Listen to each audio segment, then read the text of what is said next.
صاحب استطاعت پر زندگی میں ایک مرتبہ اللہ کی طرف سے حج فرض ہے۔ کتاب و سنت میں اس کی فرضیت پہ متعدد دلائل موجود ہیں۔ قرآن مجید فرقان حمید میں بھی اللہ تبارک و تعالیٰ نے اس کا امر دیا ہے، حکم فرمایا ہے، اور احادیث طیبہ میں بھی اس کا حکم موجود ہے۔ اور صرف فرض ہونا تو سبحان اللہ اپنی جگہ پر، بندہ اگر صرف اسے ادا کرے کہ اللہ کا فرض ہے، اس کی اپنی برکت ہے، لیکن فرضیت کے ساتھ ساتھ یہ اللہ کا انعام ہے کہ اللہ نے اس پر انعام بھی رکھے ہیں۔ یہ بھی اللہ کا احسان ہے کہ ویسے تو اللہ تبارک و تعالیٰ مالک ہے، خالق ہے، معبود ہے، اس کا حکم ہے، بس اس کا فائدہ ظاہری طور پر کوئی ہو یا نہ ہو، اس کا حکم ہے غلام کے لیے، عبد کے لیے یہی کافی ہے کہ مالک کا حکم ہے۔ لیکن یہ حکم کے ساتھ ساتھ اس میں ہمارے لیے فائدہ بھی رکھا گیا ہے، ہمارا اخروی فائدہ بھی رکھا گیا ہے، ہمارا دنیاوی فائدہ بھی رکھا گیا ہے، اور باقاعدہ فوائد بھی بیان ہوئے کہ بندہ جب حج کرتا ہے تو حج کرنے کے نتیجے میں کیا ہوتا ہے، جو اس کے سابقہ گناہ ہیں سارے کے سارے وہ معاف ہو جاتے ہیں۔ ان الحج یہدم ما کان قبلہ، کہ حج جو ہے وہ پہلے کے سارے گناہ معاف فرما دیتا ہے، حج گناہ معاف کر دیتا ہے۔ پھر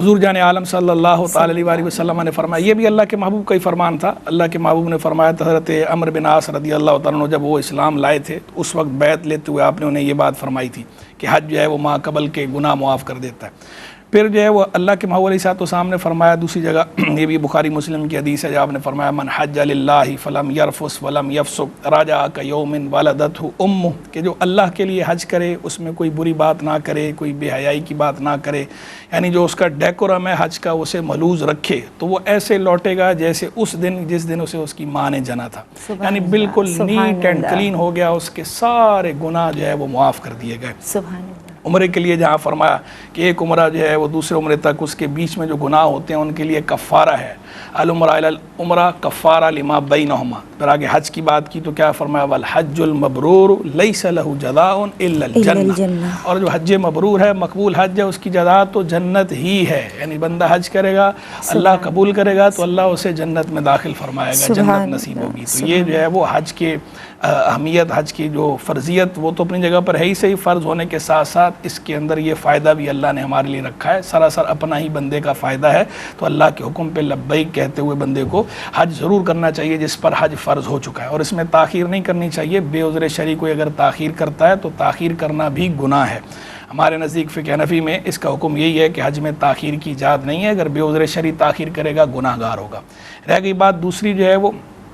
خاتون کے سفر کی، کہ خاتون پہ حج واجب ہوگا یا نہیں ہوگا محرم کے ہوتے ہوئے، تو دیکھیں اس میں دو الگ الگ چیزیں ہوتی ہیں، ایک ہوتا ہے نفس وجوب اور ایک ہوتا ہے وجوب ادا۔ جہاں تک بات ہے نفس حج کے فرض ہو جانے کی، تو اگر خاتون کے پاس اپنا خرچہ ہے، وہ صاحب استطاعت ہے اور محرم کا خرچہ نہیں ہے، تو اس صورت میں حج اس پر فرض تو ہو جاتا ہے، حج فرض ہو گیا، فرضیت کی نفی تو نہیں کی جا سکتی، لیکن ادا کرنا کب ضروری ہوگا، وجوب ادا کب ثابت ہوگا، ادا کرنا اس وقت ثابت ہوگا، ادا کرنا اس وقت ضروری ہوگا کہ جب یا تو محرم کا خرچہ اس کے پاس آ جائے، یا جو ہے کوئی محرم جو ہے وہ بغیر خرچے کے، اس کی طرف سے خرچ کیے بغیر اپنے خرچ پہ اس کے ساتھ جانے کے لیے تیار ہو جائے، تو اب اس پر جو ہے وہ ادا کرنا بھی لازم ہو جائے گا۔ یعنی یہ دو الگ الگ باریک فقہی اصطلاحیں ہیں، نفس وجوب، وجوب ادا۔ فرض ہو جاتا ہے، خلاصہ یہ ہے فرض ہو جاتا ہے، لیکن ادا کرنا کب ضروری ہے، ادا کرنا اس وقت ضروری ہے کہ محرم کے پاس خرچہ اپنا ہو اور وہ خود تیار ہو جائے اس کے ساتھ جانے کے لیے، یا اگر وہ تیار نہیں ہے تو اس کے پاس محرم کا خرچ بھی ہو جائے، اور اگر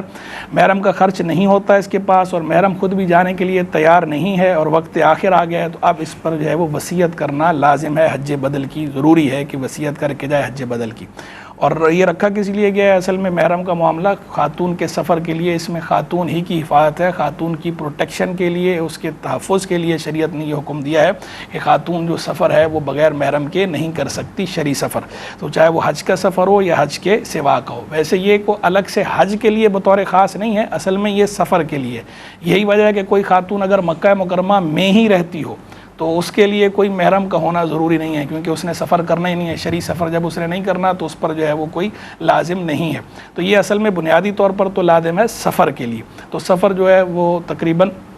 92 کلومیٹرز جو ہے وہ یہ شرعی سفر کہلاتا ہے. تو یہ جو سفر خاتون کرنا چاہتی ہے، ارادہ رکھتی ہے، تو بغیر محرم کے شرعی سفر کرنا جائز نہیں ہوتا. اور اس میں جو ہے وہ اس طرح بھی نہیں کہنا چاہیے جو بعض لوگ کہہ دیتے ہیں خیر ہے جو ہے وہ اللہ تعالیٰ معاف کرنے والا ہے، توبہ کر لیں گے. تو اللہ تعالیٰ معاف فرمانے والا ہے، لیکن آپ یہ دیکھیں کہ آپ جا کس لیے رہے ہیں؟ اللہ کو منانے کے لیے، اللہ کو راضی کرنے کے لیے. تو اسی اللہ کا حکم ہے، اسی کے محبوب نے بتایا ہے کہ اس طرح سفر نہیں کرنا. تو اللہ کی حدود کو توڑ کر، حدود اللہ کو پامال کر کے اس طرح کا سفر اختیار کرنا یہ جائز نہیں ہے. اس معاملے میں بندے کو کانشیس ہونا چاہیے.